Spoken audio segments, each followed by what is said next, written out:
Baik, Bismillahirrahmanirrahim. Assalamualaikum warahmatullahi wabarakatuh. Bertemu kembali kita di mata kuliah ekonomi makro.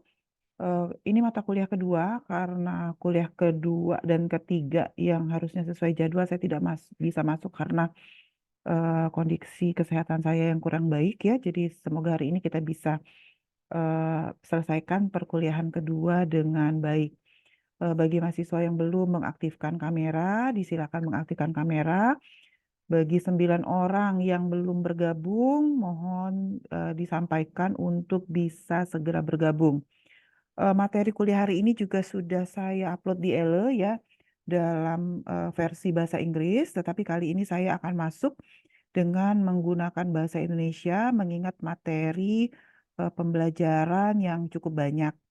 Seperti saya sampaikan di perkuliahan pertama, mahasiswa juga dapat membaca kembali materi kuliah hari ini di buku Makroekonomi karangan Gregory Mankiw yang sudah diterjemahkan dalam bahasa Indonesia. Jadi materi perkuliahan textbook dalam bahasa Indonesia bisa mahasiswa baca kembali di bukunya Gregory Mankiw. Saya share screen terlebih dahulu.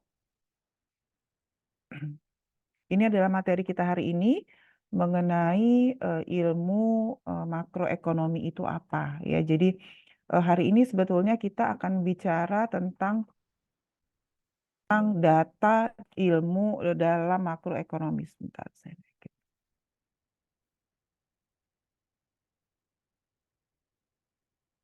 Oke, di materi kali ini kita akan mempelajari arti dan bagaimana mengukur beberapa hal penting yang biasanya dipakai dalam ekonomi makro. Yang pertama adalah kita akan belajar tentang apa itu gross domestic product, ya, atau dalam bahasa Indonesia produk domestik bruto. Jadi kita akan menghitung gross domestic product, lalu kita juga akan mempelajari tentang Consumer Price Index, indeks harga konsumen, ya, indeks harga konsumen. Lalu hal ketiga yang akan kita pelajari adalah tentang tingkat pengangguran. GDP, indeks harga konsumen, dan tingkat pengangguran itu adalah isu-isu yang banyak dibahas ketika ekonom-ekonom mempelajari tentang perkembangan ekonomi di sebuah negara. Nah, kita lihat yang pertama, apa itu gross domestic product. Jadi, gross domestic product itu sebetulnya terdiri dari dua definisi. Jadi, kita sebetulnya bisa membahas, bentar, gross domestic product itu dari sisi pendapatan, income. Income itu adalah pendapatan dan juga dari sisi pengeluaran. Jadi, seperti saya sampaikan di kuliah pertama bahwa ketika kita membahas ekonomi makro itu sebetulnya mirip dengan kita membahas ekonomi mikro. Hanya bedanya kalau di ekonomi mikro kita satuan analisisnya adalah rumah tangga, tetapi ketika kita bicara ekonomi makro, maka satuan analisisnya adalah negara, wilayah, daerah. Tapi sama, ketika kita bicara konsep rumah tangga punya pendapatan, punya pengeluaran. Maka ketika kita bahas tarik konsep pendapatan dan pengeluaran di ekonomi mikro, di ekonomi makro juga ada konsep pendapatan dan pengeluaran. Jadi sebuah negara ketika dia mengelola ekonominya, dia harus tahu pendapatan dia berapa dan pengeluaran dia berapa. Bisa dipahami sampai sini? Tentu kita pinginnya expenditures equals to income. Ya enggak? Dalam konteks rumah tangga saja atau dalam konteks usaha saja kita tidak ingin pendapatan, kita inginnya income itu sama dengan expenditure. Pendapatan sama dengan pengeluaran. Coba Christian Frederick, tadi suaranya gede banget. Kalau income lebih kecil dari pengeluaran, itu sebetulnya apa yang terjadi di negara tersebut? Pendapatannya lebih kecil daripada pengeluaran. Coba Christian Frederick, apa yang terjadi di sebuah negara kalau pendapatan dia lebih kecil daripada pengeluaran? Apa yang terjadi, Christian? Silakan. Inflasi, Apa? Apa? inflasi. Inflasi? Oke, kita nggak sedang bicara tentang inflasi. Kita bicara tentang income dan pengeluaran. Desti Puspitasari. Desti, kalau income-nya, pendapatannya lebih kecil daripada pengeluaran, apa yang terjadi di negara tersebut? Desti Puspitasari, Maaf, Bu. ya. Iya, maaf, Bu. Suaranya putus-putus, Bu. Untuk Waduh, pertanyaannya. apa yang terjadi jika pendapatan lebih kecil daripada pengeluaran? Apa yang terjadi? Mungkin yang terjadi terdampaknya income, Bu. Dampaknya income. Oke, eh ini tahu nggak ya kira-kira pendapatan itu apa? Kalau usaha itu pendapatan tuh Fiona, coba Fiona. Fiona tahu nggak sih pendapatan itu apa dalam konteks usaha? Kalau kita bikin bisnis, terus kita dapat pendapatan. Pendapatan tuh apa, Fiona? Penghasilan dari produk yang dijual, Bu. Oke, yang sesuatu atau nilai yang kita dapat dari produk yang kita jual, pendapatan ya. Kan kalau dalam konteks konteks bisnis itu kan ada pendapatan, ada income, ada revenue, ada cost, kan gitu ya. Kalau dalam konteks bisnis, anak agribisnis sudah harus tahu walaupun sekarang baru semester 2. Ada income, ada pendapatan, ada revenue, revenue itu penerimaan, dan ada cost, cost itu adalah biaya. Ya, income itu tadi kata temennya adalah segala sesuatu yang kita dapat ketika kita jual sesuatu. Nabila, bener nggak kata temennya tadi? Benar, Bu. Bener. Ada yang bisa jelasin nggak apa sih beda antara pendapatan dengan penerimaan? Apa beda antara income dengan revenue?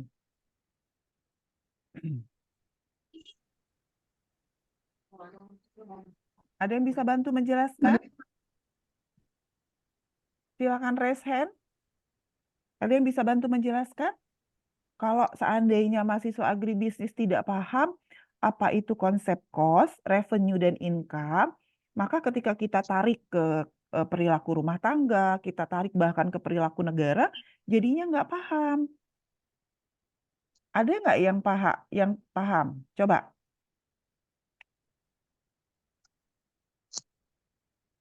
Ada yang paham? Ada yang bisa bantu menjelaskan? Bu, izin menjelaskan. Oke, silakan. Siapa namanya? Sebentar. Enggak, Bu. Nabila. Iya, silakan Nabila.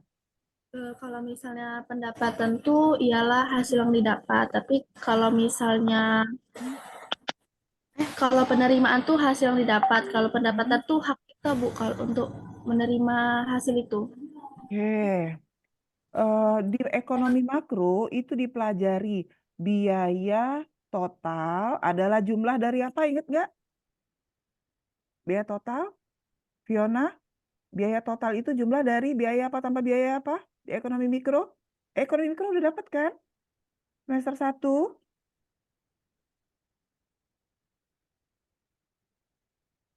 Oke, biaya total adalah jumlah dari apa?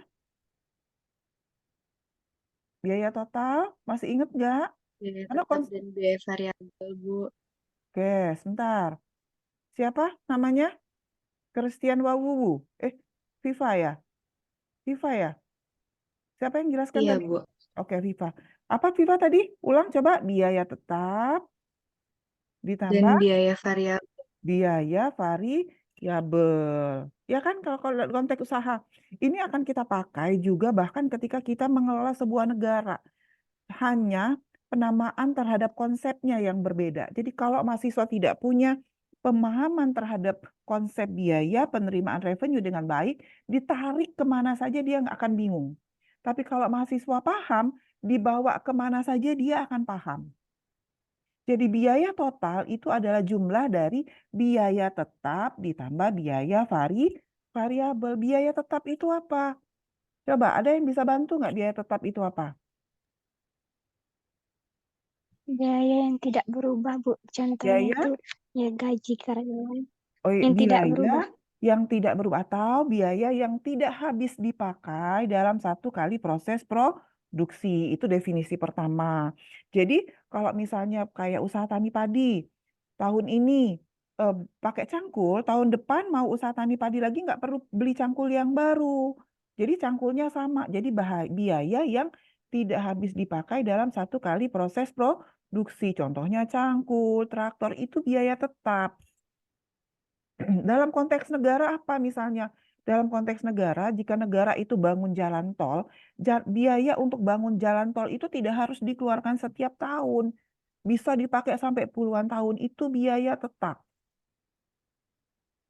Tetapi ada juga definisi yang mengatakan biaya tetap adalah biaya yang tidak berubah walaupun walaupun jumlah produknya bertambah. Jadi biaya tetap itu dia walaupun nanti misalnya nih saya menghasilkan produknya 50 kilo minyak goreng dengan saya menghasilkan 100 kilo minyak goreng biaya tetapnya sama.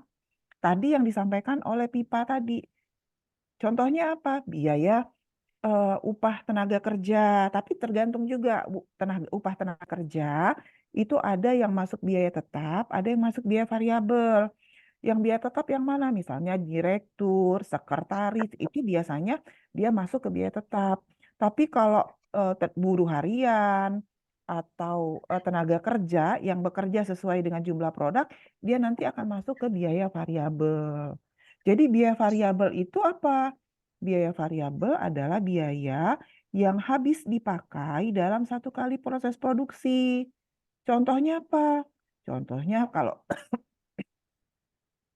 contohnya misalnya benih, pestisida, pupuk, itu semua biaya variabel. Jadi kalau petani nanam padi tahun ini, beli benih sama pestisida, tahun depan petani mau nanam padi lagi, maka dia harus beli lagi benih sama pupuknya. Itulah yang namanya biaya variabel. Disebut jumlah dari biaya tetap ditambah biaya variabel itulah biaya total. Ada yang menyebutnya biaya total, ada yang menyebutnya BP, biaya produksi boleh sama. Nah, sekarang ada lagi konsep yang namanya revenue.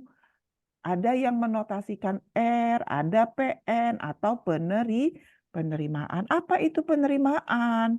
Penerimaan itu adalah harga produk dikali dengan jumlah produk. Itu penerimaan. Jadi kalau saya punya usaha eh, punya usaha pabrik minyak goreng tadi, penerimaan saya itu adalah jumlah minyak goreng saya yang dijual dikali dengan harga minyak goreng. Itulah penerimaan. Paham nggak kira-kira? Anak agribisnis harus paham ini dibawa kemana saja, konsep ini harus paham. Nanti kita akan banyak di semester-semester berikutnya, kita akan banyak sekali belajar tentang konsep-konsep biaya, penerimaan, dan revenue dengan cara yang lain. Kalau yang ini saja tidak paham, bagaimana kita mau naik eh, akumulasi ilmunya? Kalau yang ini aja nggak paham anak semester 2. Malu anak agribisnis nggak paham apa itu biaya total, nggak paham apa itu penerimaan, nggak paham apa itu revenue. Jadi yang tadi disampaikan oleh Nabila, jumlah produk yang dijual itu sebetulnya bukan pendapatan, tapi penerimaan.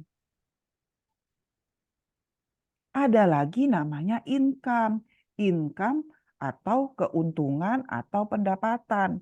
Nanti ketika kita masuk ke akuntansi dan pembiayaan agribisnis, kita bisa bedakan apa beda keuntungan dan pendapatan. Sekarang semester 2 anggaplah sama dulu lah.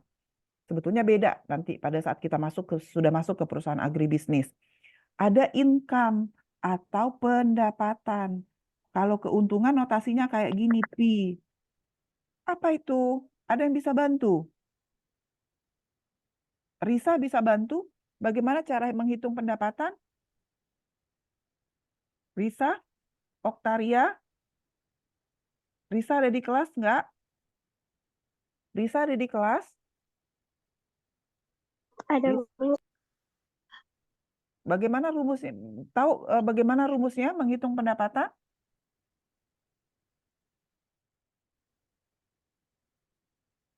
Oke, ada yang bisa bantu? Bagaimana cara menghitung pendapatan atau keuntungan?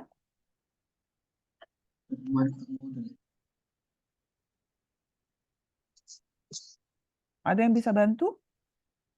Oke, Christian Wuwu mau bantu? Christian mau bantu?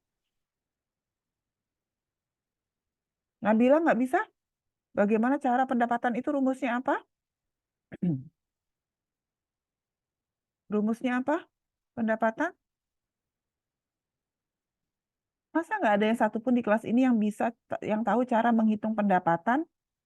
Selisih antara apa dengan apa pendapatan? Izin Bu, Ya, silakan. kalau Nabi, pendapatan itu didapatnya dari selisih penerimaan atau revenue ya. dikurang dengan biaya total, Nah, biaya pengeluaran. penerimaan dikurang biaya total. Masa agripreneur nggak tahu?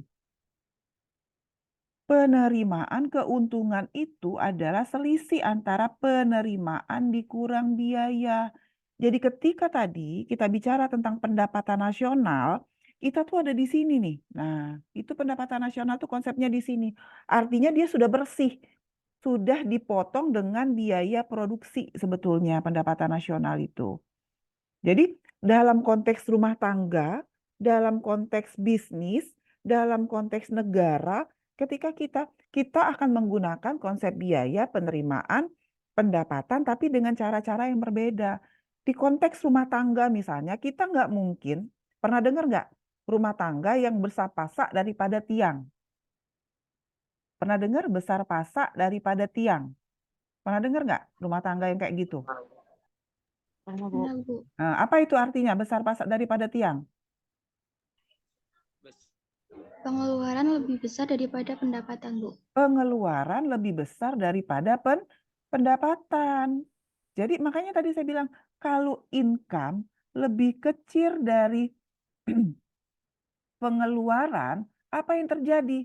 Kolaps rumah tangganya karena pendapatannya lebih kecil daripada pengeluaran. Jadi kalau dalam konteks rumah tangga pun sama. Kita tidak ingin dalam mengelola negara, income, pendapatan negara itu lebih kecil daripada pengeluaran dia. Berarti kolaps negaranya. Paham nggak kira-kira? Sampai sini? Nah, konsep biaya total, revenue, income, ini mahasiswa harus paham karena nanti akan diaplikasikan dalam berbagai hal. Konsep dasarnya seperti ini. Nanti ketika, sebetulnya di ekonomi mikro kan ada BC rasio, ya nggak? Ada RC rasio, sudah belajar belum? Udah pernah dengar belum? BC rasio, RC rasio. Itu untuk membandingkan bagaimana kemampuan benefit atau income terhadap biaya, kemudian revenue terhadap biaya. Sampai sini bisa ikutin? Maka tadi ketika kita mengelola sebuah negara, negara itu punya income. Income-nya dari berbagai produksi yang dia hasilkan, tapi negara juga punya pengeluaran. Dia harus bayar gaji pegawai, dia harus bangun jalan tol, dia harus membiayai BLT, harus biayai kartu Indonesia Pintar, kartu Indonesia Sehat. Itu semua pengeluaran. Dan harusnya negara yang baik itu adalah jika pengeluarannya equals. Equals itu artinya apa, Revi? Coba Revi, equals itu artinya apa? Seimbang, Bu. Seimbang.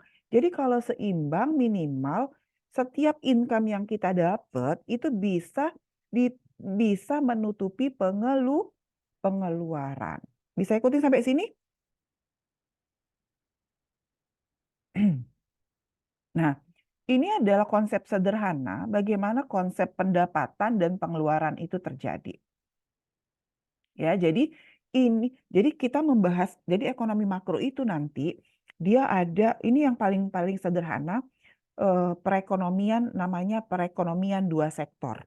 Kenapa dua sektor? Karena hanya ada rumah tangga dan perusahaan. Nanti kita akan belajar ekonomi 3 sektor, 4 sektor, dan ekonomi terbuka.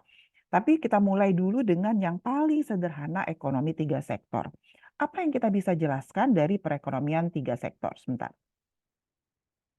Lihat, rumah tangga ya, rumah tangga itu menyediakan tenaga kerja itu gini. Perusahaan itu bisa melaksanakan aktivitas menggunakan sumber daya, ya enggak? Perusahaan itu kalau mau melakukan aktivitas dia perlu input kan? Betul? Ya, inputnya dari mana? Input perusahaan itu disediakan oleh rumah tangga. Ya, jadi input perusahaan itu disediakan oleh rumah tangga. Misalnya nih satu saja input yang paling banyak disediakan oleh rumah tangga adalah labor.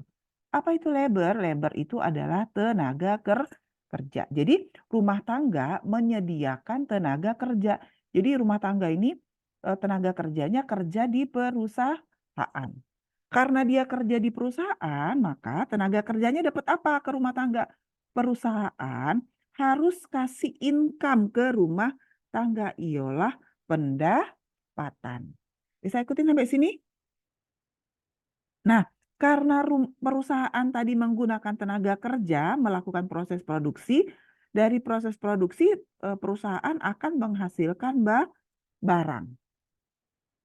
Barang yang dihasilkan oleh perusahaan itu dijual ke rumah tangga. Jadi barang-barang yang dihasilkan oleh perusahaan dijual ke rumah tangga, karena rumah tangga beli barang-barang ini, dia harus bayar. Maka income yang tadi dia dapat itu akan dia keluarkan untuk membayar barang.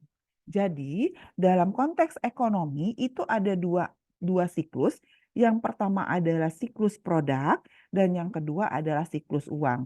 Siklus uang itu yang warna hijau, di mana rumah tangga dapat income, kemudian rumah tangga yang dapat income tadi belanja, mengeluarkan, menghasilkan pengeluaran, sementara rumah tangga tadi menyediakan tenaga kerja. Tenaga kerja membuat perusahaan bisa melakukan proses produksi dan menghasilkan barang. Barang yang dihasilkan oleh perusahaan itu akan dijual ke rumah tangga. Inilah yang disebut dengan circular flow, aliran ekonomi, khusus untuk ekonomi dua sektor. Karena, kenapa disebut dua sektor? Karena hanya terdiri dari perusahaan dan rumah tangga. Oke.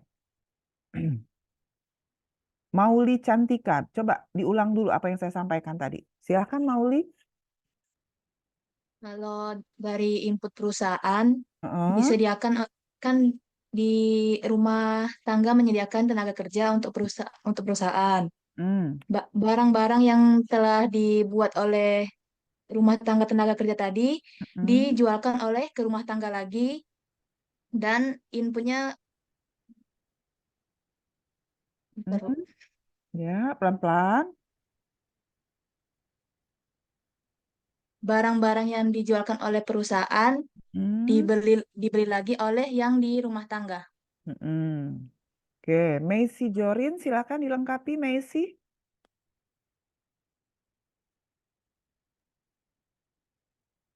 Dari perusahaan akan memberikan income ke rumah tangga. Kenapa perusahaan ngasih income ke rumah tangga? Karena rumah tangga menyediakan tenaga kerja. Nah, oke. Terus lanjut. Mereka jual ke rumah tangga, menghasilkan ini.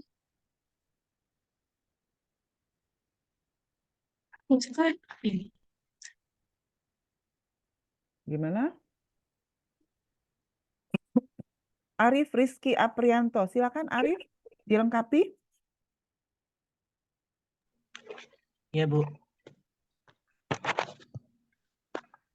Rumah tangga, perusahaan membutuhkan tenaga kerja dari rumah tangga untuk menghasilkan suatu produknya, sehingga rumah tangga memberikan tenaga kerja kepada perusahaan. Nah, Oke. dengan rumah tangga memberikan tenaga kerja kepada perusahaan, maka perusahaan akan memberikan suatu pendapatan kepada rumah tangga.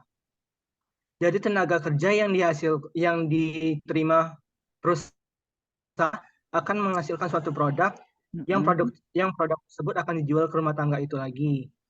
Nah, rumah tangga yang membeli suatu produk dari perusahaan akan memberikan uang atau harga dari produk kepada perusahaan untuk menjadi pendapatan bagi perusahaan itu, Bu.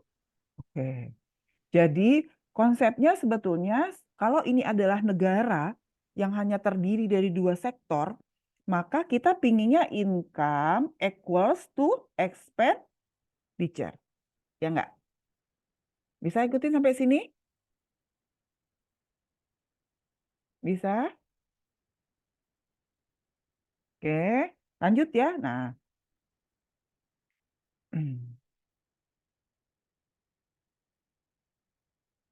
Nah, ini tidak perlu. Nah, sekarang dalam konteks rumah tangga juga dikenal apa yang disebut dengan value added. Jadi, kadang-kadang ketika kita bicara rumah tangga, ketika kita bicara interaksi antara 2 sektor itu, ada bahan baku. Jadi gini, misalnya ini ada TBS. Tahu TBS? Apa itu TBS? Tandan buah. Ada yang tahu apa itu TBS? Tandan buah segar, Bu. Tandan buah segar. Dihasilkan oleh tanaman apa TBS ini? Violin, coba violin. Violin, TBS ini dihasilkan oleh tanaman apa?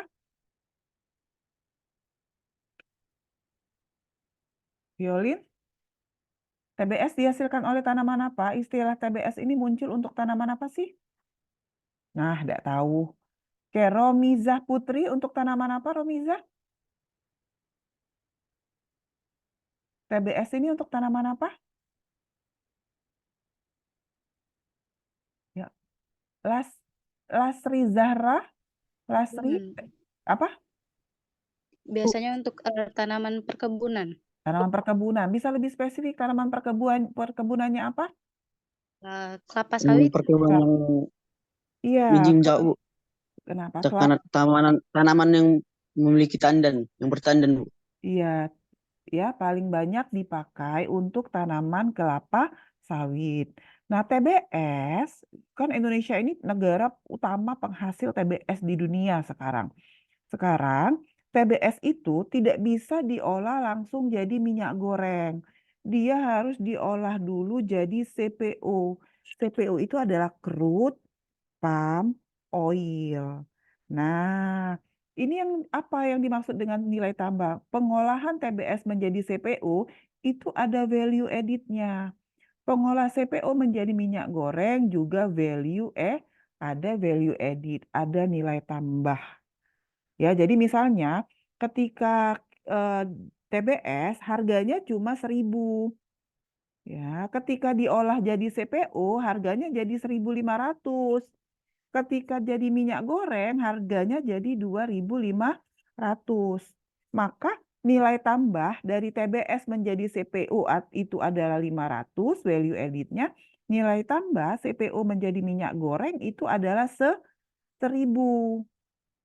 Ya, 1.000. Maka total value added-nya berapa? Dari sawit menjadi minyak goreng itu berarti value added-nya 1.500. Jadi nilai tambah adalah peningkatan harga produk setelah produk tersebut melalui proses pengolahan.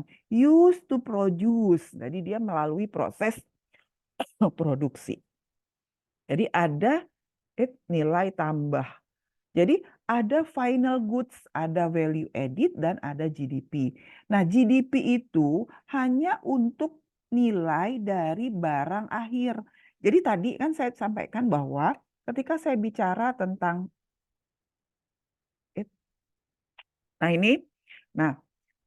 ketika saya bicara tentang perubahan dari TBS menjadi CPO, dia kan sebetulnya ada nilai antara nih yang 500. Itu nggak kita pakai. Yang akan kita pakai adalah totally perubahan dari TBS menjadi minyak goreng dengan nilai tambahnya 1.500. Itu nilai tambah itu yang diambil final goods produce-nya. Jadi yang diambil, kenapa? Karena tadi kan ketika kita menghitung final goods, nilai tambahnya kan 1.500 itu sebetulnya sudah termasuk dalam nilai tambah si intermediate produk antara. Intermediate itu adalah produk antaranya. Oke. Nah, sekarang apa sih komponen pengeluaran dari GDP? Jadi pengeluaran, tadi kan saya sampaikan bahwa ada income, ada expenditure. Nah, sekarang kita akan bicara expenditure. Expenditure itu adalah jumlah dari, ya, ini negara ya. Jadi dalam konteks negara, kalau pengeluarannya itu terdiri dari untuk konsumsi, consumption, kemudian untuk investasi, lalu untuk government spending, pengeluaran pemerintah, dan untuk net ekspor atau ekspor bersih. Net ekspor itu adalah rumusnya ekspor dikurang impor. Ekspor itu notasi. X adalah notasi untuk ekspor, dan M adalah notasi untuk impor. Jadi expenditure itu adalah C plus I plus G ditambah N dikali X. Saya ulang, expenditure itu adalah C ditambah I ditambah G ditambah net ekspor. Net ekspor itu adalah selisih antara ekspor dan impor. Ini adalah komponen perhitungan expenditure. Komponen perhitungan income, kalau komponen income apa? Total produksi. Total tadi ya di depan total dari nilai final produknya. Itu kalau income. Kalau income total dari jumlah, ini adalah jumlah dari nilai final produk, itu income. Kalau yang ini adalah expenditure. Nah, value of total product ini adalah aggregate expenditure. Apa itu konsumsi? Konsumsi itu adalah semua barang yang dibeli oleh rumah tangga. Jadi dalam konteks negara, konsumsi semua rumah tangga itu akan masuk ke dalam total pengeluaran. Konsumsi rumah tangga akan masuk ke dalam pengeluaran. Ya, beli mobil, beli alat-alat rumah tangga, beli apa saja itu masuk ke dalam pengeluaran. Ada durable good artinya dia bisa dipakai dalam jangka panjang, tetapi ada yang non-durable good, barang-barang yang dibeli untuk jangka pendek, misalnya makanan, pakaian ya. Tetapi untuk perumahan, jadi tersier, kalau kita sering sebut kebutuhan primer, sekunder, dan tersier. Itu masuk ke dalam konsumsi. Jadi semua konsumsi rumah tangga, lihat nih, by household. Semua konsumsi rumah tangga, barang dan jasa itu masuk ke dalam perhitungan konsumsi sebuah negara.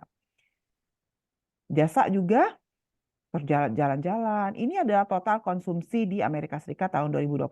Nanti ini saya lewatin saja karena kita akan lihat data Indonesia. Investasi itu apa?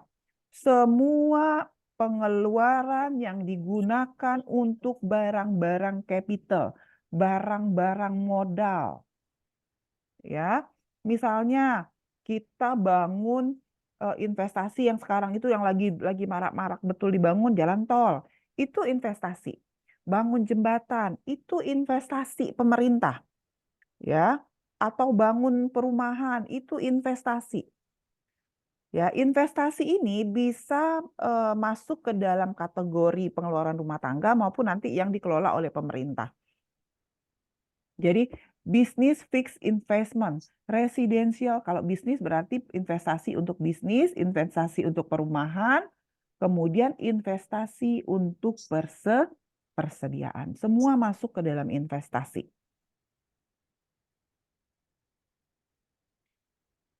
Ini di Amerika Serikat.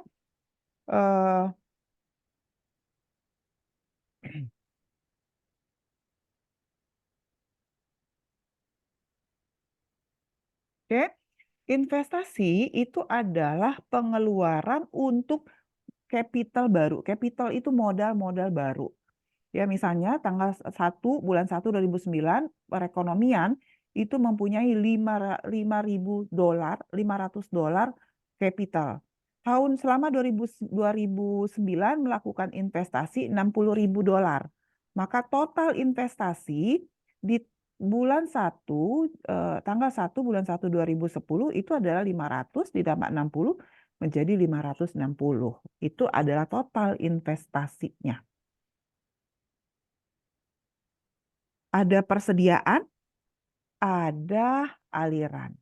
A flow is a quantity adalah jumlah yang dihitung per unit waktu.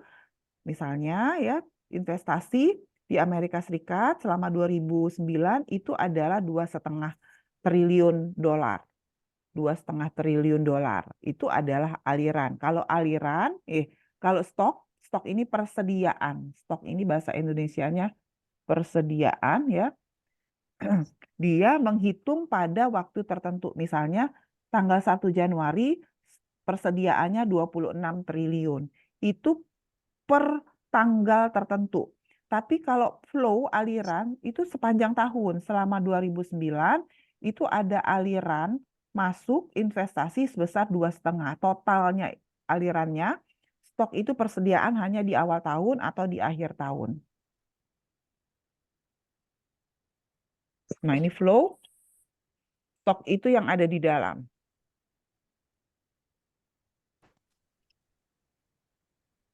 Yang ketiga adalah government spending atau government expenditure. Jadi tadi expenditure itu adalah C plus I plus G plus net export. Nah, sekarang kita bahas yang ketiga. Ini total konsumsi rumah tangga, ini investasi yang dilakukan, dan ini adalah pengeluaran pemerintah. Jadi, all government spending on goods and services. Jadi, semua pengeluaran pemerintah untuk barang dan jasa. Kayak saya nih pegawai pemerintah. Gaji saya itu masuk ke dalam government spending. Jadi, pembayaran jasa-jasa PNS itu masuk ke dalam government spending, ya. Semua, misalnya pemerintah nanti beli barang dan jasa untuk kegiatan pengelolaan pemerintah, ya kayak sekarang nih kita mau pemilu tanggal 14, itu kan akan ada banyak sekali logistik yang dikeluarkan pemerintah untuk keperluan pemilu. Nah, itu masuk ke dalam government spending, pengeluaran pemerintah. Oke. Nah, yang terakhir adalah net ekspor, itu adalah selisih antara ekspor dan impor. Beberapa buku bahasa Indonesia mendefinisikan ekspor itu hanya dengan X dan M itu boleh. Ada yang menulisnya dengan EX dan IM itu juga boleh, ya. Jadi yang merah ini impor, yang biru ini ekspor, dan net ekspornya itu yang hijau. Lihat, sebetulnya secara total impor dan ekspor kita cenderung naik nih ekspor dan impor. Tetapi net ekspornya malah cenderung menurun sampai dengan tahun 2010. Tetapi apa yang bisa kita lihat? Sejak tahun 1990, impor kita itu selalu lebih tinggi daripada ekspor. Ya enggak? Ya, impor lebih tinggi daripada ekspor. Kira-kira kalau dalam konteks negara, kondisi impor lebih besar daripada ekspor itu untung atau rugi? Desti Puspitasari, silakan.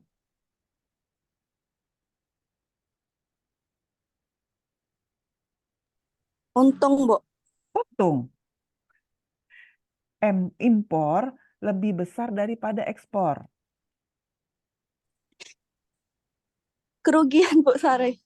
Sampernawati, untung atau rugi kalau impor lebih besar daripada ekspor? Samperna?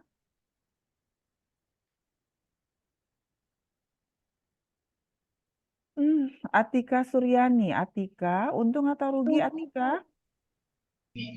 Rugi, Bu. Rugi. Kenapa Atika rugi? Karena kalau lebih banyak produk luar yang masuk ke negara kita, otomatis barang yang kita hasilkan sendiri akan jauh kalah bersaing, Bu. Kalau dari produk luar itu biasanya lebih bagus. Oke, sekarang saya tanya dulu, hampir betul alasannya. Sista silain. Sista, kalau M itu apa maksudnya, Sista? Kurang jelas Bu pertanyaannya apa? Kalau M itu kan impor ya. Impor itu apa sih sebetulnya, situasi yang kayak apa sih impor itu, Sista? Impor itu situasi di mana kita membeli barang dari luar negeri, Bu. Oke, jadi impor itu kita beli barang dari luar negeri. Berarti uang kita keluar Indonesia atau masuk ke Indonesia kalau kita impor? Keluar dari Indonesia, Bu. Keluar. Oke. Kalau ekspor, coba cowok-cowoknya nih mana nih? Abid. Abid. Abid kalau ekspor itu gimana, Abid? Kalau ekspor itu kita menjual barang kita ke luar negeri, Bu. Berarti rupiah kita itu masuk atau keluar? Kita dapat kalau kita ekspor, kita dapat penerimaan atau pengeluaran, Abid? Dapat penerimaan, Bu. Nah, jadi kalau kita ekspor, itu kita dapat penerimaan.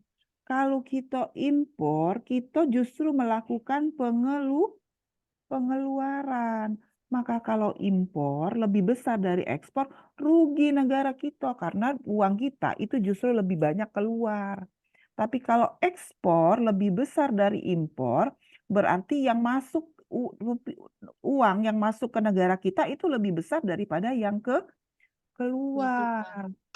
Jadi mana yang lebih menguntungkan untuk sebuah negara? Mana yang lebih menguntungkan untuk sebuah negara, Diki? M lebih besar dari X atau X lebih besar dari M? Diki? Diki? Apa, maaf Bu, patah-patah tadi Bu. Apa pertanyaannya Bu? Mana yang lebih menguntungkan untuk sebuah negara? Situasi M lebih besar dari X atau X lebih besar dari M? Impor lebih besar daripada ekspor Bu. Bentar Bu. Oke, ada yang bisa jawab yang lain? Ekspor Bu. Yang lain? Messi bisa jawab, Messi? Ekspor lebih impor, Bu. Iya, siapa tadi yang jawab? Maaf Bu, salah Bu. Kamu jawab nggak pakai mikir. Samperna ya yang jawab ya? Iya, Bu. Oke. Ekspor lebih besar dari impor. Kalau kita lebih banyak ekspor keluar, berarti akan banyak nilai uang yang masuk ke negara kita. Makanya sekarang itu sebetulnya yang paling baik adalah mengurangi konsumsi barang luar negeri dan memperbanyak konsumsi barang dalam negeri serta mendorong terjadinya ekspor. Kenapa? Karena kalau kita banyak impor, berarti uang kita tuh justru larinya keluar. Kira-kira gitu. Ya, jadi yang baik buat sebuah negara tuh yang ini nih. Yang ekspor lebih besar daripada impor. Terutama untuk negara kita yang fokus di pertanian, maka memang seharusnya kita mendorong ekspor dan mengurangi impor.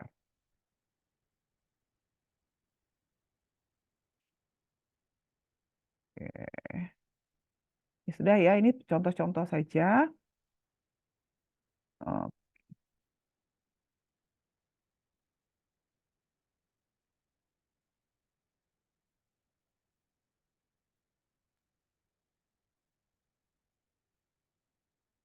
Nah, sekarang ada lagi yang namanya tadi kita membahas GDP. Gross Domestic Product itu adalah, saya ulang lagi di awal tadi, adalah nilai semua final goods, semua produk akhir yang dihasilkan oleh negara. Jadi GDP itu adalah nilai final produk yang dihasilkan oleh sebuah negara. Jadi kalau misalnya nanti ada intermediate product, ada bahan mentah itu yang kita hitung adalah final product. Jika yang dijual adalah bahan mentah, maka bahan mentahnya yang jadi yang dihitung sebagai komponen GDP. Tapi kalau yang dijual adalah minyak goreng, maka minyak gorengnya yang dihitung sebagai GDP. Jadi, tetapi ada lagi yang disebut dengan gross national product. Apa itu gross national product? Nah, tadi ya. GDP itu adalah total income earned by those domestically located factor production regardless nationally. Nah, kalau gross national product itu adalah total pendapatan ya dari sebuah negara dari penggunaan faktor produksi tanpa melihat dari mana faktor produksinya. Jadi kalau GDP itu hanya husul produk-produk yang dihasilkan dalam negeri, tetapi kalau GNP itu bisa saja sebetulnya, misalnya nih kita impor apa ya yang kita hasilkan di dalam negeri.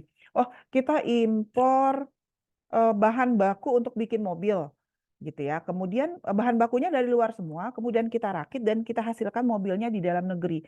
Nah, itu hasil penjualan dari mobil itu masuk ke gross national product, tapi tidak masuk ke gross domestic product karena bahan bakunya semua bahan baku impor. Jadi pada saat kita menghitung gross national product, semua produk yang dihasilkan oleh Indonesia itu dihitung. Tapi kalau gross domestic product itu semua pendapatan yang dihasilkan oleh Indonesia dan mensyaratkan adanya syarat nationality. Jadi yang dihasilkan di dalam negeri. Karena itu selisih antara GNP dengan GDP itu adalah faktor payment-nya. Jadi akan ada sesuatu transfer payment yang akan kita hasilkan atau kita kirim keluar. Jadi faktor payment from dan to abroad itu akan kita masukkan ke dalam selisih GDP. Karena kan sebetulnya bahan bakunya dari luar. Kalau ada beberapa, ketika kita menghitung GNP, ada beberapa komponen bahan baku itu yang sebetulnya diimpor dari luar. Tetapi kalau gross domestic product itu khusus untuk produk-produk yang kita hasilkan di dalam negeri. Apa itu faktor payments-nya? Misalnya nanti upah, keuntungan, aset ya yang kita dapat karena kita mengelola input-input yang kita dapat dari luar.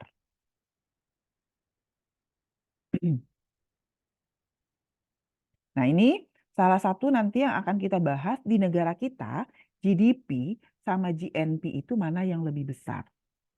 Kalau GNP lebih besar dari GDP, itu artinya sebetulnya produksi yang dihasilkan oleh di negara kita itu lebih banyak menggunakan input-input yang dari luar negeri. Karena akan ada transfer payment-nya. Tapi harapan kita sebetulnya GDP kita lebih besar daripada GNP.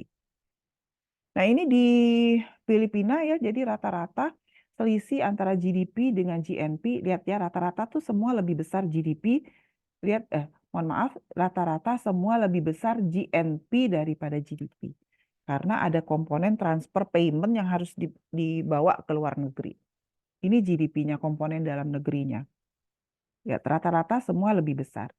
Filipina, China, United States, Kanada. Oh, Kanada enggak nih. Ini negara-negara yang justru GDP-nya lebih besar. Jadi kalau yang ini lebih besar, kalau yang ini justru lebih kecil.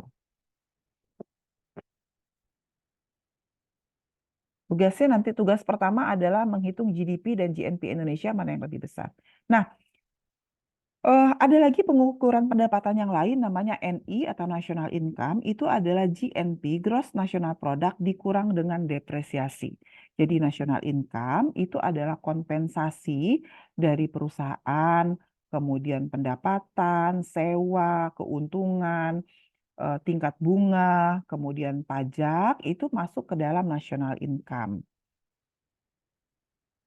Oke, nah ini adalah komponen national income. Jadi dari pajak, dari tingkat bunga, dari profit, dari sewa, rental, kemudian dari pendapatan, dari gaji.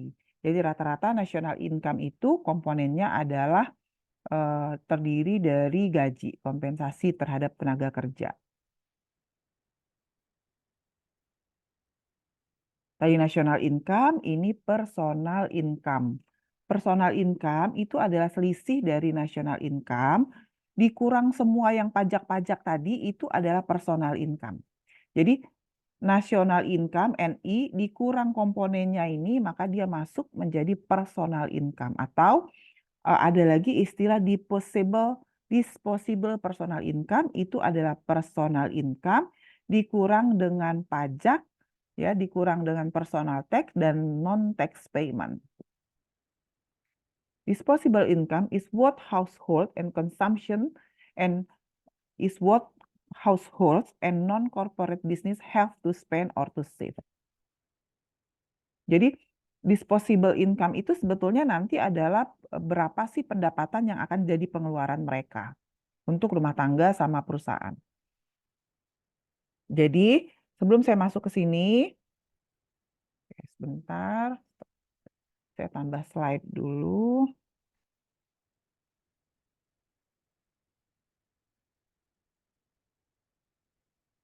Sampai sini ada yang mau tanya, silakan.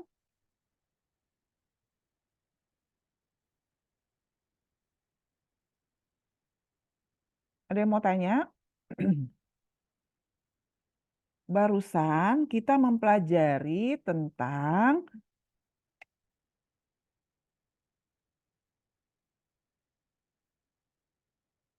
GDP. Nah, jadi mempelajari sebetulnya tentang pendapatan nasional. Ya, pendapatan nasional sebetulnya. Nah, pendapatan nasional itu bisa dihitung dengan 3 cara. Dari sisi produksi, tadi ialah GDP. Dari sisi expenditure, pengeluaran, di mana E itu adalah C plus I plus G plus NX. Ya, kemudian dari sisi pendapatan. Nah, dari sisi pendapatan sendiri ialah sewa, rent ya. Ditambah yang ini tadi nih. Nah,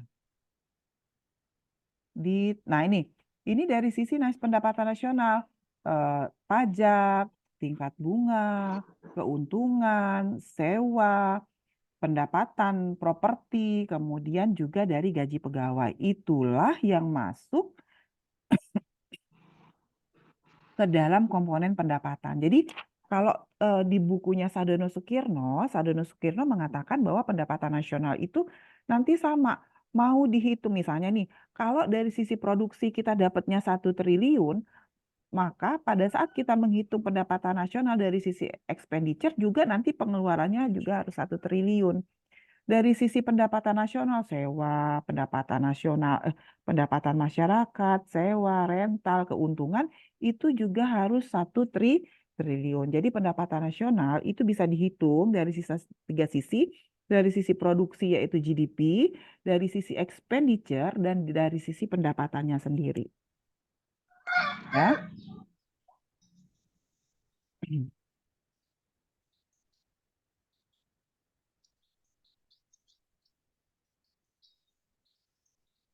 Ada yang mau bertanya?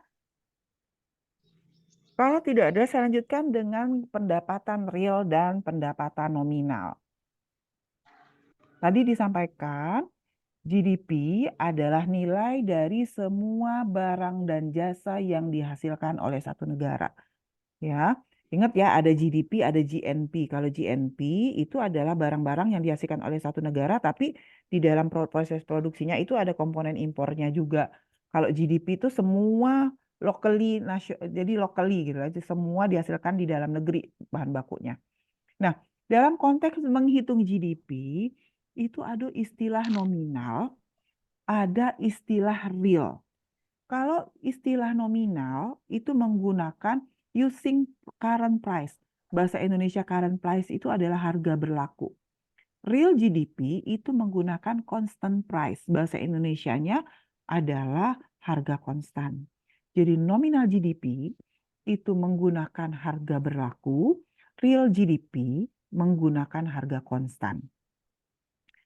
Kenapa perlu real GDP? Dari anak ekonom itu biasanya dalam melakukan analisis tentang kondisi perekonomian, ya mereka lebih percaya dengan harga real daripada nominal. Kenapa? Karena begini, kalau saya punya uang 1 juta misalnya, saya keluarin dulu sebentar. Misalnya saya punya uang 1 juta. Tahun 2000, saya tahun 2000 punya uang 1 juta. Tahun 2023 saya juga punya uang 1 juta. Mana yang saya rasanya lebih kaya? Punya uang 1 juta tahun 2000 atau punya uang 1 juta tahun 2023? Tasya Simanjuntak, silahkan. Mana yang Tasya rasanya lebih kaya?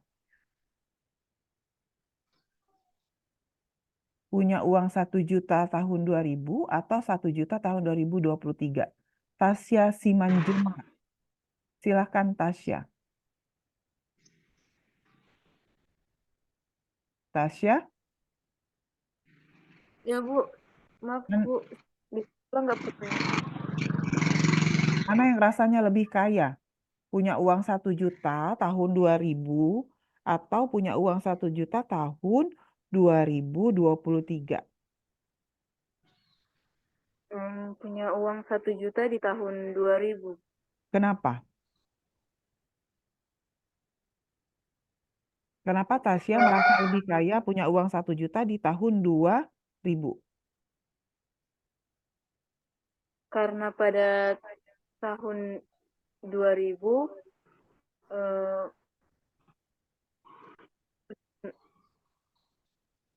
semua harga barang belum mengalami kenaikan seperti yang di tahun 2023. Ya, jadi itu ya. Jadi artinya apa? Ketika Tasya mengatakan bahwa saya Bu rasanya lebih kaya di tahun 2000, itu secara tidak langsung Tasya mengakui bahwa ada perubahan nilai uang. Ya, ada inflasi di sana, ada perubahan nilai uang. GDP nominal itu tidak melakukan analisis dengan mentoleransi perubahan nilai uang. Makanya dia pakai harga berlaku. Tetapi GDP real itu menggunakan harga konstan. Artinya dalam melakukan analisis dia sudah membersihkan nilai-nilai uang GDP. GDP tadi kan nilai uang ya, GDP tadi kan dinilai dengan uang sebetulnya. Dia udah membersihkan nilai GDP tadi dari pengaruh inflasi. Karena itu ekonom biasanya kalau dia bahas GDP ketika akan dipakai untuk analisis yang lebih luas, lebih aplikatif, maka ekonom itu akan lebih sering menggunakan real GDP daripada nominal GDP. Karena real GDP itu adalah nilai uang yang sebenarnya yang sudah bersih dari segala pengaruh inflasi. Bisa ikutin sampai sini? Jadi saya ulang, nominal GDP itu menghitung GDP berdasarkan harga berlaku, harga saat ini. Sementara real GDP itu adalah perhitungan GDP dengan menggunakan harga konstan, constant price. Jadi, real GDP controls for inflation. Tadi seperti saya sampaikan bahwa real GDP itu melakukan kontrol terhadap perubahan nilai uang. Terkait, kalau kita bicara perubahan nilai uang berarti inflasi. Apa yang yang berubah di dalam GDP nominal tadi?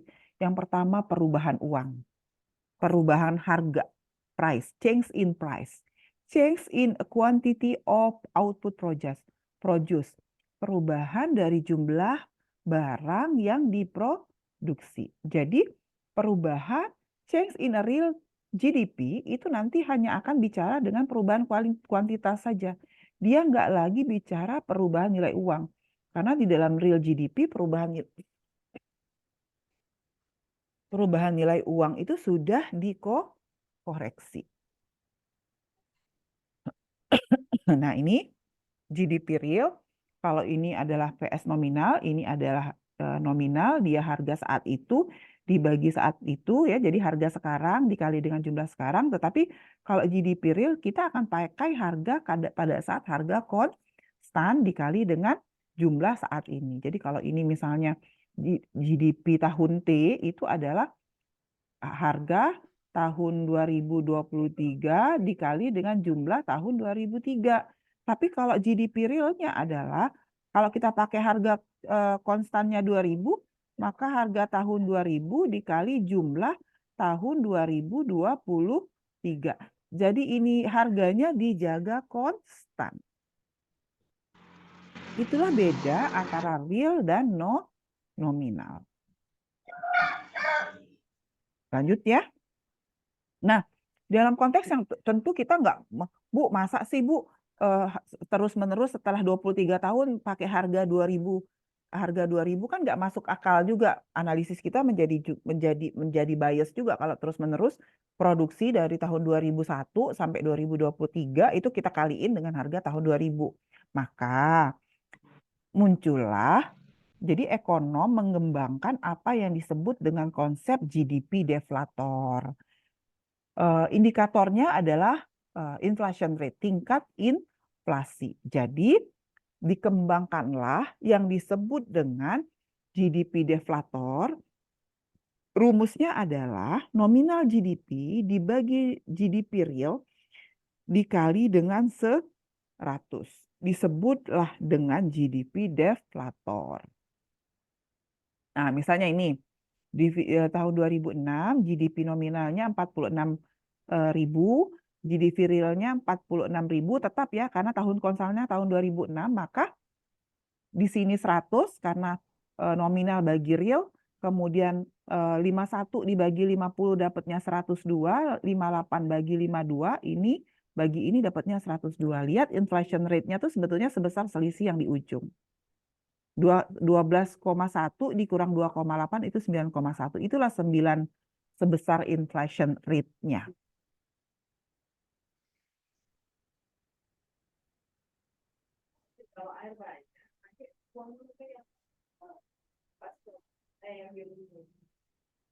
Oke, ini adalah cara untuk menghitung GDP-nya.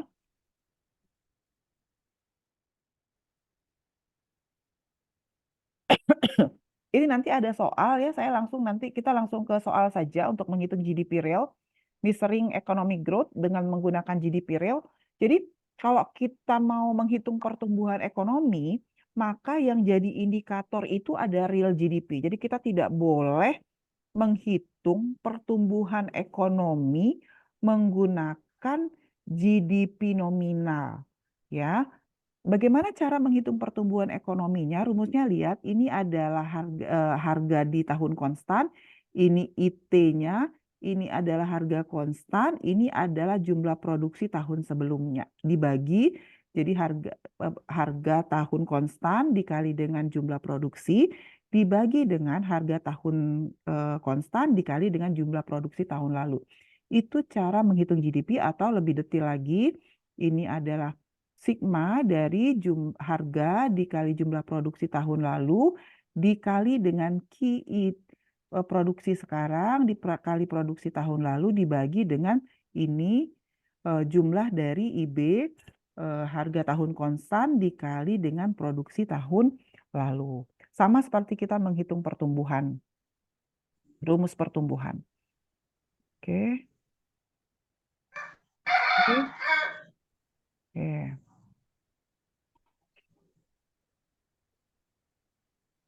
Saya akan masuk ke ini kalau dia rantai, kalau dia tuh ada waktu ekonomi makro, ekonomi mikro, semua sudah dapat ekonomi mikro kan ya?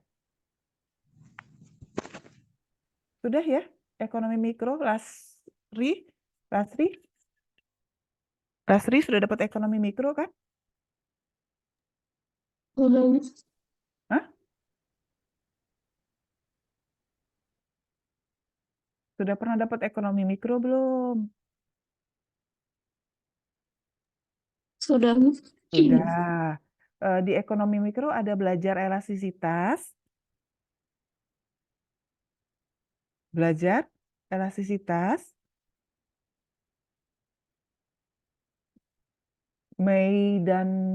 Dinda Amelia, waktu di ekonomi mikro, Dinda belajar elastisitas tidak? Dinda belajar elastisitas enggak? Hah? Belajar? Belajar? Dinda belajar enggak? Belajar, Bu. Belajar. Diajarin ya, elastisitas itu ada elastisitas titik, ada elastisitas busur. Ingat nggak kira-kira? Elastisitas itu ada elastisitas titik, ada elastisitas busur. Ingat nggak kira-kira? Kalau elastisitas titik, dia hanya pada satu waktu saja. Tapi kalau elastisitas busur itu dia diamati pada 2 waktu, kemudian dicari rata-ratanya. Nah, sama real GDP ini juga pertumbuhan ekonomi itu juga bisa kita hitung dengan menggunakan elastisitas titik, dengan menggunakan titik di satu waktu saja, ya. Jadi membandingkan antara tahun ini dengan tahun lalu, tetapi bisa juga menghitungnya itu menggunakan chain weighted real GDP. Itu kira-kira mirip dengan elastisitas busur. Jadi kita ngebandingin antara satu waktu dengan waktu lainnya.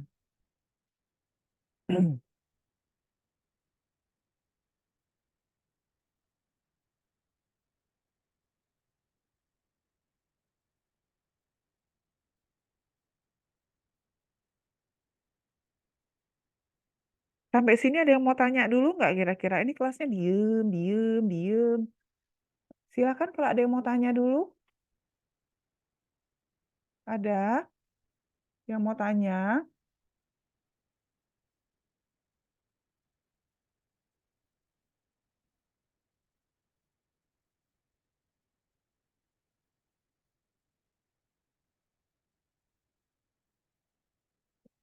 Ada yang mau tanya? Bu, kalau boleh minta ulang jelasin, boleh Heeh. nggak, Bu? Boleh, yang mana?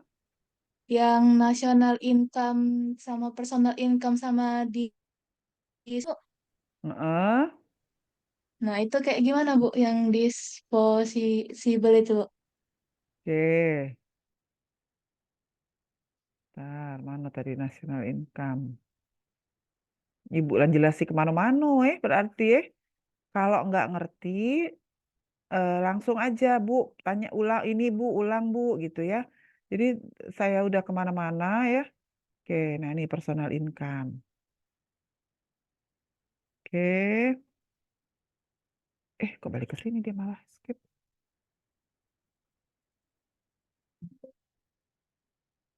Sebentar. Skip. Siap. Personal income.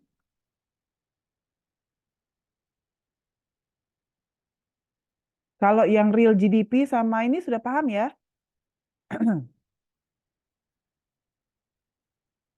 Sudah? Kalau yang real GDP, sudah ya? Suara Ibu kedengeran? Suara Ibu kedengeran? Kedengaran, Bu. Kedengeran ya? Oke. Oke, sekarang ada konsep, tadi kan kita belajar konsep GDP sama GNP. Sudah clear ya GNP sama GDP? Clear? Konsep GDP yang ini? GDP sama GNP yang ini? Sudah clear? Apa beda GNP sama GDP? Kalau GNP itu sudah masuk komponen dari luar yang harus kita bayar. Kalau gross domestic product itu semua produk yang sudah ada yang diproduksi di dalam negeri. Maka ketika kita selisihkan antara GNP dengan GDP, itu adalah faktor payment yang akan kita bayar keluar atau juga faktor payment yang akan masuk ke dalam. Ada faktor paymentnya ke dalam yang masuk atau yang keluar. Tapi kalau GDP itu sudah nationally. Nah, apa yang akan kita bayar keluar? Misalnya karena kita kita impor bahan baku, maka kita harus bayar dividen aset, keuntungan dari aset. Kita harus bayar sewanya. Atau kita mau kita bayar seharga biaya bahan baku yang kita impor. Itu masuk ke dalam gross domestic product. Nah, ini tadi ya ada beberapa negara yang GNP-nya lebih besar daripada GDP, ada yang GDP-nya lebih besar daripada GNP. Nah, kita lanjut ke pengukuran national income.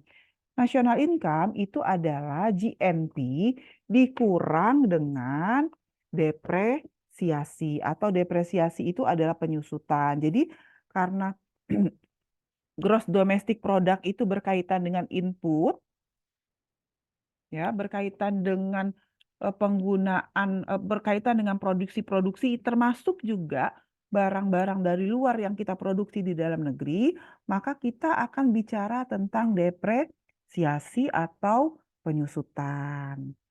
Ya, tetapi kita bisa menghitung national income itu dengan dua cara.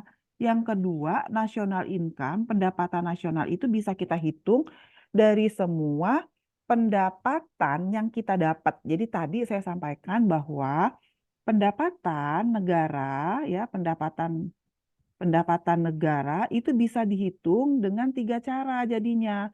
Cara yang pertama adalah dengan GDP, cara yang kedua adalah dengan expenditure, dan cara yang ketiga adalah dengan pendapatan nasional. Menghitung pendapatan nasional menggunakan GDP, ini dari sisi produksi, dari sisi pengeluaran, dari sisi pendapatan yang betul-betul kita dapat, itu jumlahnya harusnya sama. Bisa sampai sini bisa ngikutin? Bisa? Pendapatan nasional ini komponennya apa? Saya bekerja, itu dibayar, itu masuk pendapatan nasional. Kemudian saya dapat keuntungan dari saham yang saya punya, itu masuk pendapatan nasional. Pembayaran pajak tidak langsung bisnis, jadi usaha-usaha bayar pajak, itu masuk pendapatan nasional. Pemerintah punya aset, kemudian disewakan, lalu dapat sewa, atau rent, itu juga masuk pendapatan nasional. Nah, lanjut ya. Oke. Nah, ini adalah contoh komponen pendapatan nasional. Biasanya kalau kita menghitung pendapatan nasional dari sisi pendapatan, itu komponen paling besarnya memang dari gaji pegawai, compensation of employment atau gaji pegawai. Nah, ada lagi perhitungan yang lain, yaitu personal income. Nah, personal income ini sebetulnya adalah pendapatan. Ya, ada yang mau tanya, kenapa? Nggak ada, lanjut. Nah, ada lagi yang disebut dengan personal income. Personal income ini sebetulnya jadi adalah national income dikurang dengan berbagai pengeluaran. Atau, ya, jadi ini adalah personal income itu adalah pendapatan per kapita. Kalau di Indonesia itu bahasa Indonesianya pendapatan per kapita. Dia bisa dihitung dengan dua cara. GDP, jadi kan tadi national income, pendapatan nasional, dibagi dengan jumlah penduduk, itu kita bisa dapat personal income. Atau pendapatan nasional dikurang dengan pajak bisnis tidak langsung, dikurang dengan keuntungan korporasi, dikurang dengan biaya asuransi sosial, dikurang dengan net interest, tingkat bunga, ditambah dengan dividen ini dapat saham, bagi hasil saham, lalu government transfer to individual, jadi pendapatan pemerintah yang ditransfer ke individu, dan juga personal income, tingkat bunga pendapatan individu per kapita, ya. Jadi itu adalah cara kedua untuk menghitung personal income. Ya. Jadi sebetulnya personal income itu sama saja dengan, jadi akhirnya karena kan national income dikurang dengan berbagai hal ini sama saja dengan GDP jadinya. Nah, maka ada lagi setelah menghitung disposal income, kita akan menghitung personal income, kita akan menghitung disposal income. Rumusnya adalah personal income dikurang dengan personal tax. Sehingga seringkali disposable income, ya, itu adalah pendapatan nasional dikurang dengan pajak, dikurang dengan T. Jadi Y dikurang T itu adalah disposable personal income. Jadi nanti dalam konteks pendapatan, kan personal income itu pendapatan per kapita, pendapatan per orang. Nah, disposable income itu adalah pendapatan per kapita yang sudah dipotong dengan pajak. Maka itulah disebut, kenapa disposable income itu disebut what household and non-corporate business have to spend. Jadi sisanya inilah disposable income, inilah yang bisa dipakai oleh rumah tangga atau perusahaan untuk jadi pengeluaran. Sampai sini, silakan kalau ada yang mau tanya lagi terkait ini. Nanti saya sudah cerita kemana-mana, yang ininya malah belum connect. Silakan.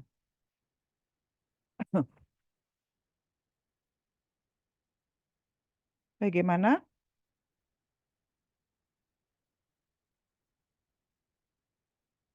Depresiasi tadi apa? Di sini ada depresiasi ya tadi ya.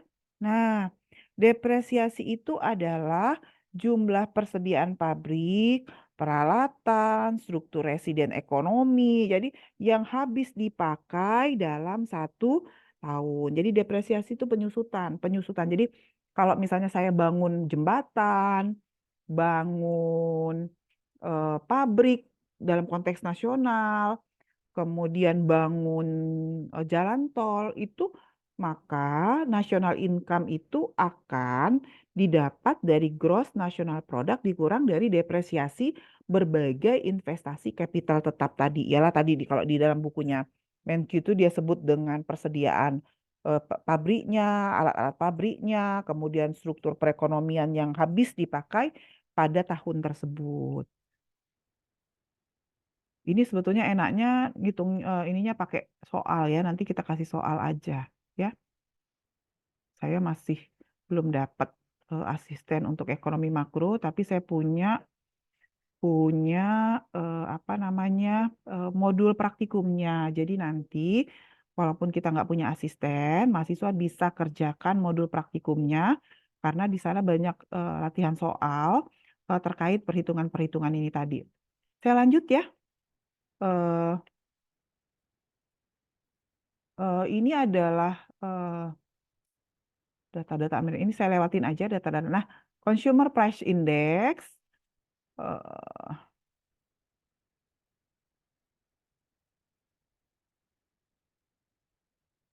Jadi ketika kita menyadari bahwa GDP itu ternyata ada nominal, ada real. Maka kita akan lanjut ke materi bagian kedua, yaitu CPI atau Consumer Price Index, indeks harga konsumen.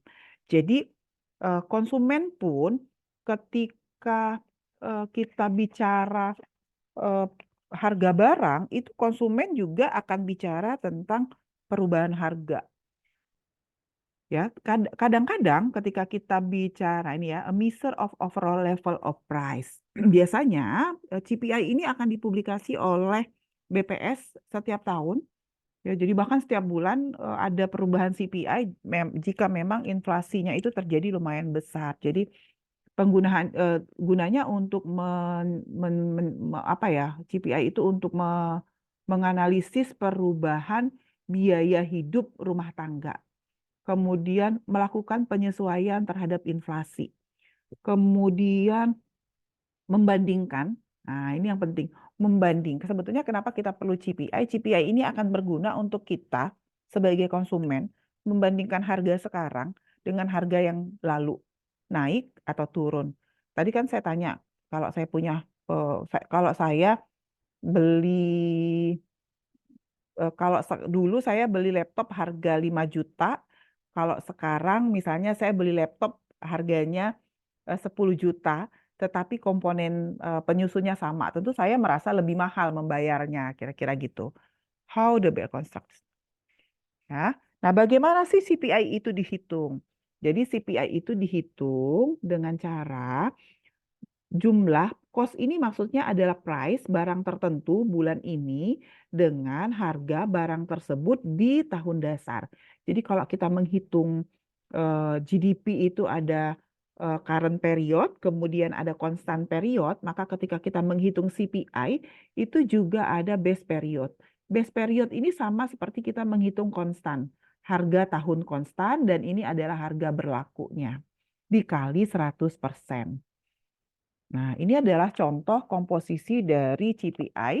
Jadi yang pertama, CPI itu dihitung berdasarkan makanan, minuman, kemudian perumahan, kemudian transportasi, kesehatan, rekreasi, pendidikan, komunikasi, kemudian untuk servis, jasa, dan sebagainya, itu semua nanti masuk ke dalam komponen perhitungan CPI. Nah, ini adalah CPI. Ya, apa bedanya? Ini adalah ET. ET itu adalah jumlah, sigma ini adalah jumlah dari jumlah barang dikali dengan harga tahun sekarang. Dibagi dengan jumlah barang tahun dasar dibagi dengan harga tahun dasar. Atau dalam perhitungan yang lebih lengkap, jumlah atau sigma dari KIB tahun dasar, jumlah tahun dasar dikali dengan jumlah tahun dasar dikali dengan harga tahun sekarang dibagi dengan harga tahun dasar dibagi dengan jumlah harga IB. IB itu tahun dasar, jumlah tahun dasar dikali dengan harga tahun dasar. Ini adalah yang ini, yang depan ya, yang ini itu kalau kita singkat itu notasinya bisa ditulis dengan gamma IB dikali dengan perubahan harga tahun sekarang dibagi dengan harga tahun dasar. Atau kalau YIB ini kita keluarin ya, maka pembobotnya itu adalah KIB jumlah tahun dasar dibagi dengan harga tahun dasar dibagi dengan jumlah tahun dasar dibagi dengan harga tahun dasar. Gamma IB-nya. Jadi CPI itu adalah, atau harga indeks konsumen itu adalah harga rata-rata relatif ya. Jadi rata-rata harga relatif terhadap nilai tahun dasarnya. Jadi harga tahun sekarang dibandingkan dengan harga tahun dasar.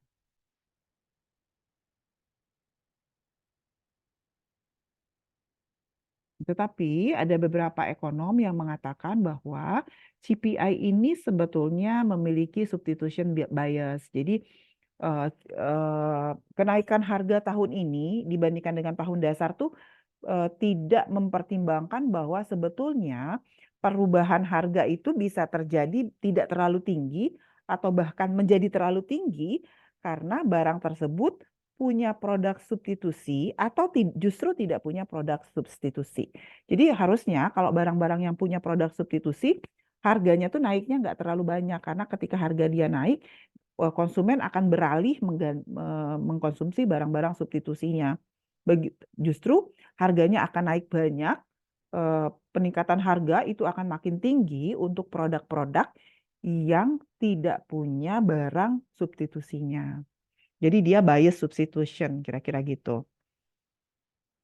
Kemudian CPI ini juga tidak mempertimbangkan beberapa produk, masuknya produk-produk baru. Jadi kalau produk-produk baru yang masuk ke pasar, itu cenderung kita belum bisa hitung indeks harga konsumennya. Kemudian unmeasured change in equality. Jadi kadang-kadang perubahan nilai, jadi perubahan harga terhadap suatu produk itu terjadi bukan karena real harganya naik saja, tetapi terjadi karena peningkatan kualitas dari barang tersebut. Nah, itu unmeasured, itu nggak bisa dihitung di dalam CPI. Jadi CPI itu hanya real ngelihat harganya naik seberapa, ya itu ya CPI-nya tanpa mempertimbangkan substitusinya, tanpa mempertimbangkan kualitasnya, tanpa mempertimbangkan kemungkinan masuknya barang-barang baru yang lebih baik daripada barang-barang yang sudah dihasilkan.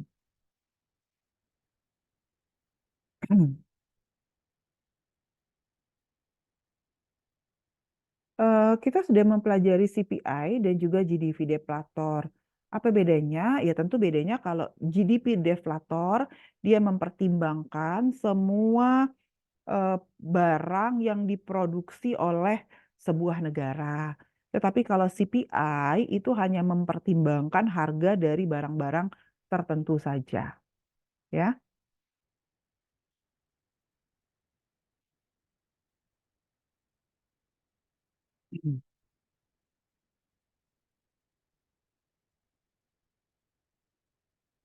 Oke, sampai sini ada yang mau tanya tentang CPI? Saya masuk ke materi yang ketiga mengenai isu yang ketiga terkait dengan makroekonomi, yaitu pengangguran. Jadi kalau kita bicara tentang ekonomi makro, salah satu isu yang menarik itu adalah pengangguran atau dalam bahasa Inggrisnya itu unemployed.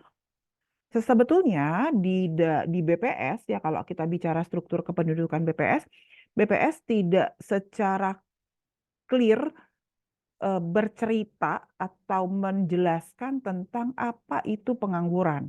Jadi di dalam struktur demografi itu yang ada justru unemployed. Jadi unemployed itu didefinisikan di kita sebagai pengangguran. Padahal sebetulnya dalam konteks ekonomi ketenagakerjaan, unemployed itu adalah orang yang tidak bekerja tetapi sedang mencari kerja. Kira-kira gitu. Jadi tidak melulu artinya pengangguran. Jadi di dalam strukturnya tuh ada yang bekerja, ada employ, dan ada unemployed. Employee itu kan berarti dia bekerja dan dia dapat gaji dari kegiatannya bekerja. Unemployed itu dia tidak bekerja dan sedang mencari kerja. Dan di kita orang yang tidak bekerja dan sedang mencari kerja itu didefinisikan sebagai pengangguran. Lalu ada lagi labor force. Labor force ini adalah angkatan kerja. Kalau di Indonesia itu adalah angkatan kerja. Jadi angkatan kerja itu adalah jumlah dari employ ditambah unemployed. Ya, jadi labor force itu adalah angkatan kerja. Nah, siapa saja yang termasuk ke dalam angkatan kerja? Di Indonesia, orang yang masuk ke dalam angkatan kerja itu adalah penduduk yang umurnya lebih dari 15 tahun. Itu semua masuk ke dalam labor force, masuk ke dalam angkatan kerja. Jadi semua yang masuk, jadi yang masuk ke dalam angkatan kerja itu dia masuk ke dalam semua yang usianya di atas 15 tahun itu masuk ke dalam angkatan kerja, dan angkatan kerja itu terbagi menjadi dua, ada yang bekerja, ada yang unemployed, sebetulnya ada lagi di bagian laginya yang tidak sedang mencari kerja. Nah, ada not in a labor force. Nah, kalau mahasiswa itu masuk yang mana kira-kira? Unemployed, employed, labor force, atau not in the labor force? Kalau mahasiswa masuk yang mana kira-kira? Mahasiswa yang mana? Yang terakhir, Bu. Oke, mahasiswa itu pengangguran bukan? Bukan. Jadi kalau ada yang bilang mahasiswa pengangguran itu salah, karena dalam definisi pengelompokan angkatan kerja, pengelompokan populasi, mahasiswa, pelajar, SMA itu kan semua sudah di atas 15 tahun ya. Kalau kita pakai definisi ini, maka dia akan masuk unemployed, tapi mereka bukan pengangguran, bukan unemployed, tapi not in the labor force. Dia not employed, but also not looking for work. Jadi mereka juga nggak looking for a job. Itulah masuk mahasiswa. Jadi mahasiswa itu sebetulnya tidak masuk ke dalam angkatan kerja karena dia ada di luar. Angkatan kerja itu sebetulnya hanya employ dan unemployed. Kemudian jadi kalau kita bicara populasi itu ada dua. Ada angkatan kerja, ada bukan angkatan kerja. Nah, mahasiswa tuh masuk di sini yang bukan angkatan kerja. Mahasiswa, ibu rumah tangga, bahkan ada orang yang harusnya bekerja, artinya memang statusnya tidak bekerja gitu ya. Di dalam istilah ketenagakerjaan itu ada orang yang dia tuh memang enggak mencari kerja, tapi juga bukan mahasiswa, bukan pelajar. Gitu. Jadi ada istilah desperate unemployment. Jadi dia memang sengaja nggak mencari kerja. Ada orang-orang yang seperti itu di dalam angkatan, tapi persentasenya tidak banyak. Ya, jadi mahasiswa masuk ke bukan angkatan kerja. Selagi dia tidak mencari kerja, dia masuk ke bukan angkatan kerja. Nah, ada beberapa definisi unemployment rate. Unemployment rate itu adalah tingkat pengangguran, itu adalah persentase jumlah angkatan kerja terhadap jumlah pengangguran. Ada tingkat partisipasi kerja. Tingkat partisipasi angkatan kerja itu adalah, tadi kan angkatan kerja itu terbagi menjadi dua, employ sama unemployed. Nah, maka unemployed ini adalah unemployed, kalau tingkat pengangguran itu adalah unemployment dibagi dengan jumlah angkatan kerja dikali 100. Tapi kalau labor force participation rate itu adalah employment dibagi dengan yang ini adalah employment dibagi dengan angkatan kerja dikali dengan 100. Sebetulnya survei terkait dengan data demografi kependudukan itu dilakukan oleh BPS ya secara rutin. Kalau surveinya setahun 2 kali, surveying itu 1 tahun 2 kali, tapi kalau sensusnya 5 tahun sekali, dan survei penduduk antar sensusnya itu biasanya 2 tahun sekali.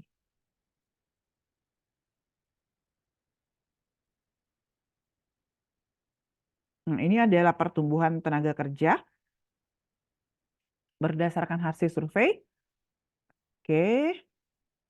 Silakan kalau ada yang mau tanya, ini adalah ringkasan materi kita hari ini. Yang pertama dulu ya, GDP itu mengukur tentang pendapatan nasional dan pendapatan dan pengeluaran nasional dari barang dan jasa yang dihasilkan. GDP itu ada 2, ada GDP nominal dan GDP real. GDP nominal menggunakan harga berlaku, GDP real menggunakan harga konstan, dan GDP adalah jumlah dari konsumsi, investasi, government, dan net ekspor. Kemudian harga, ketika kita bicara GDP dalam konteks yang lebih kecil, kita akan bicara perilaku konsumen yang terkait dengan indeks harga konsumen. Itu adalah metode untuk mengukur perkembangan berbagai jenis harga barang dan jasa yang dikonsumsi oleh konsumen. Kemudian kita punya CPI, kita punya GDP deflator ya yang biasanya nanti akan kita pakai untuk mengukur pertumbuhan ekonomi. Lalu kita juga mempelajari unemployment. Unemployment itu adalah bagian dari angkatan kerja yang tidak bekerja tetapi looking for a job, tetapi sedang mencari kerja. Silakan kalau ada yang ingin ditanyakan terkait materi hari ini, saya buka dulu. Ada yang mau tanya, silakan.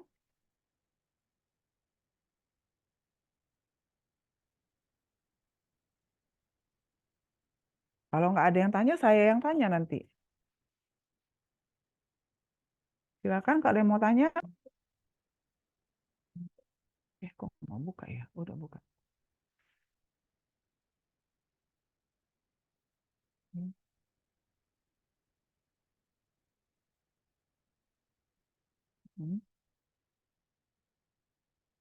Ada yang mau tanya, silakan.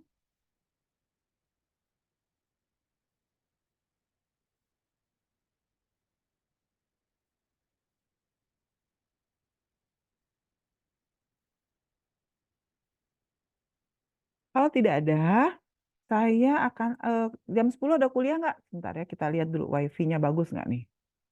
Saya mau tunjukkan perhitungan GDP yang ada di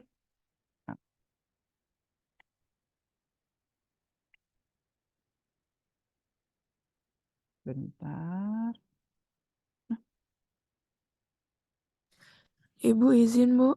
Ya, silakan. Mau tanya? Kami jam 10 nanti ada Zoom manajemen, Bu. Oke, Lantai pasar. ya nggak apa-apa. Sebentar ya. Sabar ya. Ibu share sedikit saja. Sebetulnya, nah ini sudah kelihatan, Badan Pusat Statistik Indonesia itu sudah menyediakan data terkait dengan pertumbuhan ekonomi. Jadi nanti bisa dicek di sini. Kalau misalnya pengen tahu, ya. Nah, ini ada berbagai statistik. Misalnya kita pengen tahu pendapatan nasional, nih statistik demografi, statistik ekonomi.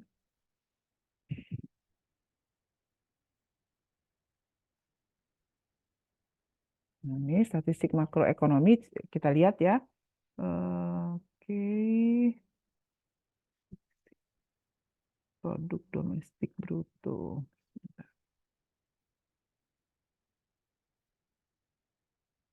Jadi yang kita pelajari itu sebetulnya data-datanya sudah disediakan oleh BPS. Jadi jangan sampai nanti ketika kita membaca hasil surveinya BPS, kita tidak tahu bagaimana cara makainya.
Oke, mana nih?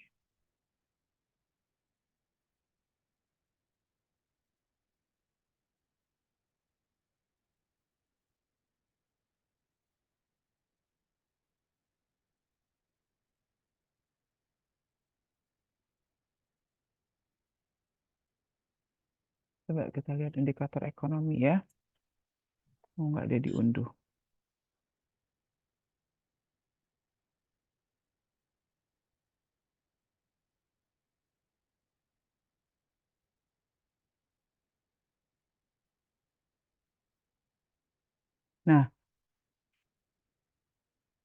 Nah, di sini di dalam indikator ekonomi itu nanti ada berbagai hal yang kita perlukan ketika kita melakukan ketika ekonom melakukan analisis terkait dengan data-data makroekonomi. Jadi ini datanya lengkap. Bentar, saya belum selesai baca. Nah, ini ada rumus-rumusnya juga, cara menghitung indeks harga misalnya. Itu ada semua sudah ada. Ini apa nih? Nah, ini indeks harga konsumen yang tadi saya bahas. Jadi ada berbagai macam ya, ada indeks harga makanan, kemudian pakaian, perumahan, itu ada indeks harganya untuk menunjukkan. Tapi lihat tahun dasarnya, kita harus tahu tahun dasarnya kapan, karena itu akan jadi indikator. Nih, tahun dasarnya 2018. Nah, ini 2018 tahun dasarnya. Maka, sejak tahun 2018, harga pakaian itu naiknya sekitar 9,57%. Yang mana yang harganya naik paling banyak atau indeks umum, secara umum harga bahan itu naiknya sekitar 7,85% rata-rata. Yang paling banyak naik indeksnya yang mana ini nih?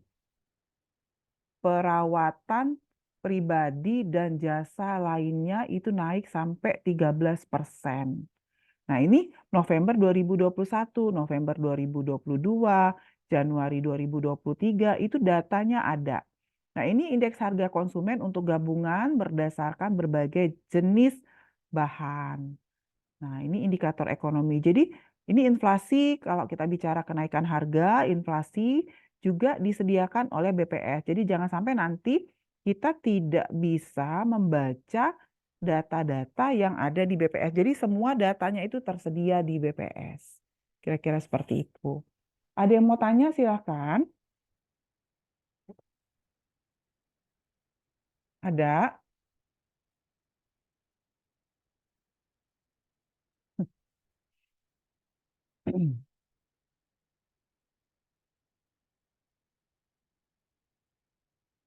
Ada yang mau tanya? Nggak ada? Nah,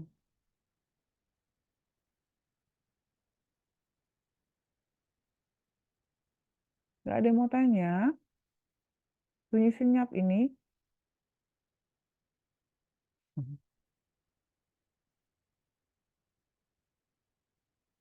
Oke, baik. Kalau tidak ada yang mau bertanya, nanti akan ada apa ya tugas yang saya tautkan di ELE. Silakan dikerjakan pribadi ya satu-satu. terkait dengan konsep ini. Kemudian ada juga modul praktikum yang nanti saya akan unggah di ELE, dan modulnya itu nanti tolong di print ya, jadi kayak buku gitu di print dan dikerjakan setiap sesi kuliahnya selesai. Ya, baik, saya tutup kuliahnya. Terima kasih atas perhatiannya. Wassalamualaikum warahmatullahi wabarakatuh. Waalaikumsalam warahmatullahi wabarakatuh.